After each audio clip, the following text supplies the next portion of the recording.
अगर हर इंसान बुलावा जाता हम और चौहान जी दोनों जन जो बहुत जोरदार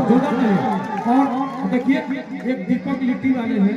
हर साल एक प्लास्टिक में काला प्लास्टिक में लेकर आते हैं और मुन्ना मोहित और विजय चौहान जी खाएंगे उस लिट्टी को आप भी खाएंगे। हमरो लिट्टी चोखा बहुत पसंद ये बिहार का हम बता दी बनारस से जब जाएंगे तो रोज लिट्टी चोखा खाएंगे। क्या बात 10 दिन रहे तो 20 दिन कंटिन्यू है। ये दर्शाता है कि बिहारी 1 लाख में भारी हो गया है। देखिए आइयो में के जातिवाद में के करे के कलाकार सबका खातिर यूपी बिहार होके झारखंड होके आजकल तो देशों विदेश में भोजपुरी कलाकार के ज्यादा संख्या में सुनल जाता है। ताली बजाओ ना यार विदेश तक जाता है भोजपुरी। और ढेर लोग आजकल जातिवाद में बांटता है लेकिन जातिवाद में नहीं के बांटे के हमने के हिंदू समाज के बने जा भोजपुरी कलाकार बने जाता है भोजपुरी अंदाज में भोजपुरी ना हिंदू समाज ही मत बोलिए इंसानी समाज बोलिए मैं मुस्लिम समाज से ये मत बोलिए सब समाज को मिला के चलिए एक बार जोरदार ताली बजा के बताइए भैया कहे जहाँ इंसान है वही इंसानियत है जहाँ हिंदू मुस्लिम सिख सुनिए हम हिंदुत्व के बात ना करनी है हिंदुस्तान में बने जाए तो हम हिंदुस्तानी ना बने ये मोहब्बत है ताली बजा दो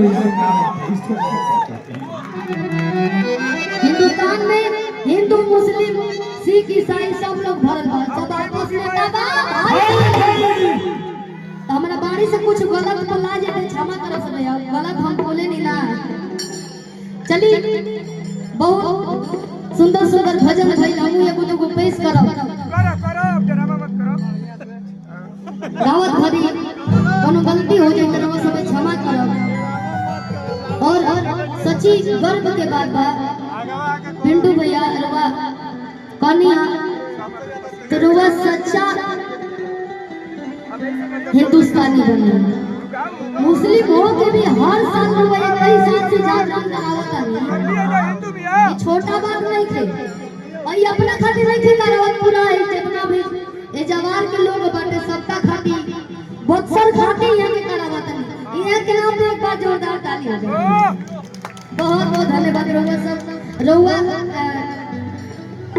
वजह से हमरा के बुलाओ एक मंच पे और ना जाने हमरा ऐसा कितना कलाकार है मंच पे सिंधी जी यहाँ पे पानी का भी नहीं हो सकता आज भी पानी और ये जाके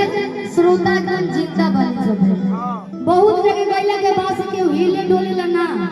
रोवा ना फरफरा बस मूर्ति की तरह खड़ा हो जाना दूसरे कलाकार के मनोबल डाउन हो जाना लेकिन रोवा पानी एकदम जिंदा कलाकार बना वाह इस बहन के नाम पे फिर से एक बार ताली